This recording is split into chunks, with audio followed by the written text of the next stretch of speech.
واتل عليهم نبأ بني آدم بالحق إذ قربا قربانا فتقبل من أحدهما ولم يتقبل من الآخر قال لأقتلنك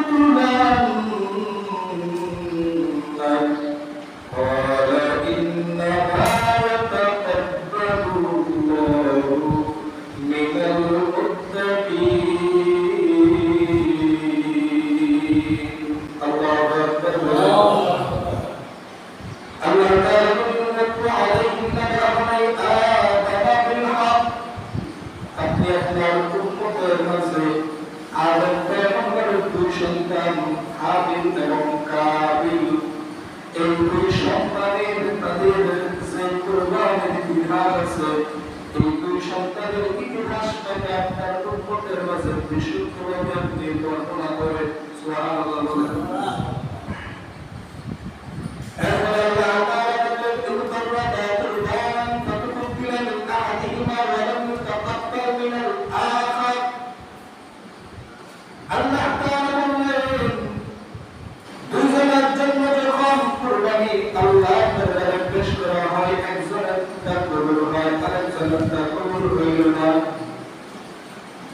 এটা হলো কুরআনের বর্ণনা।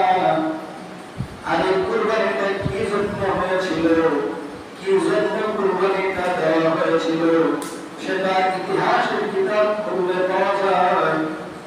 এটা শুধু কুরআনের বর্ণনা, এখন ইতিহাসের কিতাব না পড়লে আপনি পূর্ণ বর্ণনা বুঝবেন না। হযরত আদম আলাইহিস সালাম যখন দুনিয়ার জমিনের ভিতরে তারা দুইজন যখন স্বামী এবং স্ত্রী বসবাস করা শুরু করলেন, আদম এবং হাওয়া আলাইহিস সালামের দুইজন সন্তান যখন দুনিয়ার জমিনের ভিতরে আসলো,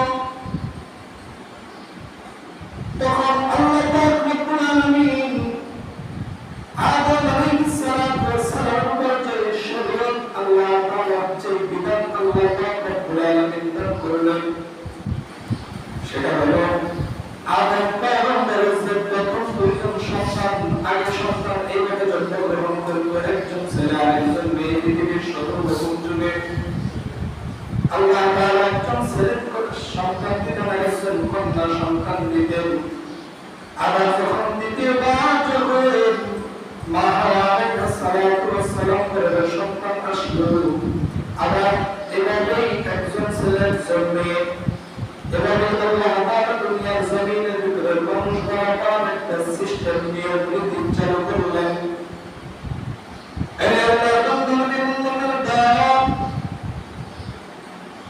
আল্লাহ পাক রব্বুল আলামিন আদম পয়গম্বরের কাছে বিধান দিলেন, প্রথম পর্ব থেকে যে ছেলে এবং মেয়ে সন্তান জন্মগ্রহণ করে বুঝলেন ভালো করে, তারা দুইজন যমজ ভাই বোন, দুইজন যমজ ভাই বোন, তাদের সঙ্গে বিবাহ করতে হারাম। কিন্তু দ্বিতীয় পর্ব থেকে যে ছেলে এবং মেয়ে কন্যা সন্তান জন্মগ্রহণ করবে, ছেলে সন্তান, দ্বিতীয় পর্বের ছেলে প্রথম পর্বের মেয়ে বিবাহের পরিবর্তে দিয়ে দিলেন আল্লাহ তাআলা, এবং প্রথম পর্বের ছেলে দ্বিতীয় পর্বের মেয়ে বিবাহের পরিবর্তে আল্লাহ তাআলা দিয়ে দিলেন। তাই হাবিল এবং কাবিল তারা একজন আগের গর্ভের আরেকজন পরের গর্ভের, এবং তাদের দুজনের দুজন গুণ আছে। কথা বুঝতেছেন না?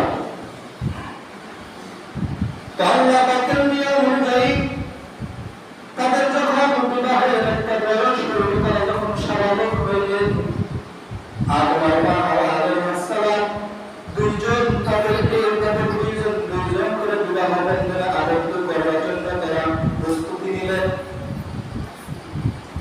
হাবিলের গুণ কাবিলের সঙ্গে, কাবিলের গুণ হাবিলের সঙ্গে বিবাহ বন্ধনে আবদ্ধ হলেন। ইতিহাসের কিতাবগুলোয় পাওয়া যায় কাবিলের গুণ ছিল অত্যন্ত বড় সুন্দরী এবং হাবিলের গুণ ছিল একটু কালো। আল্লাহ পাকের শরীয়ত কিতাব অনুযায়ী যখন হাবিলের গুণের সঙ্গে কাবিলের বিবাহ বন্ধন আবদ্ধ হলো, কাবিলের গুণের সঙ্গে হাবিলের বিবাহ বন্ধন আবদ্ধ হয়।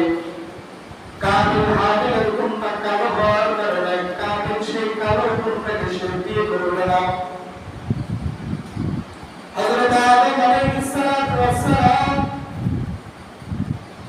কাবিল তার যমজ বোন হাবিলের সঙ্গে যার বিবাহ বন্ধন আবদ্ধ হয়েছিল, কাবিলের যমজ বোন সুন্দরী হওয়ার কারণে কাবিল চাইল আমি আমার যমজ বোনকেই বিয়ে করব।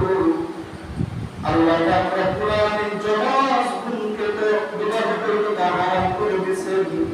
আল্লাহ পাকের বিধান শরীয়ত অনুযায়ী আদম আলাইহিস সালাতু ওয়াস সালাম কাবিলের প্রস্তাবকে প্রত্যাখ্যান করে বললেন, না না হবে না। আল্লাহর পক্ষ থেকে বিধান শরীয়ত বিধান তোমার মধ্যে যায় না, তুমি তোমার বোনকে তুমি বিবাহ করতে পারবে না, কাবিলের বোনকে তোমার বিবাহ করা লাগবে।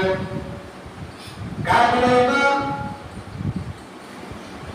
যখন কোনোভাবেই মানতেছে না, আদম আলাইহিস সালাম এইবার তাদের দুইজনকে কুরবানি করার জন্য আল্লাহর রাস্তায় কুরবানির জন্য তাদেরকে দুইজনকে বললেন, যাও তোমরা যার যা আছে তা দিয়ে তোমরা তাই কুরবানি করো, যার কুরবানি কবুল হয়ে যাবে এই সুন্দরী মেয়েটাকে তার সঙ্গে বিবাহ দিয়ে দিব।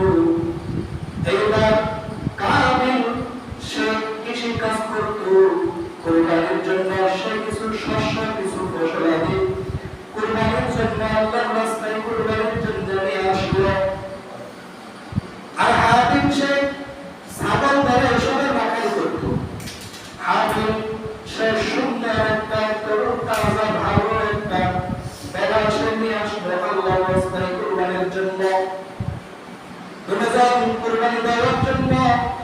এইবার যখন তারা দুজন তাদের যা সামর্থ্য অনুযায়ী সামনে নিয়ে উপস্থিত হয়, আদম পয়গম্বরের জামানায় এমন নিয়ম রীতি এমন ছিল, যার কুরবানি কবুল হবে আসমান থেকে আগুন এসে অগ্নি শিখা এসে তার কুরবানির জন্তুটার কুরবানির জিনিসটা বস্তু থেকে পুরাই ছাই বাংলা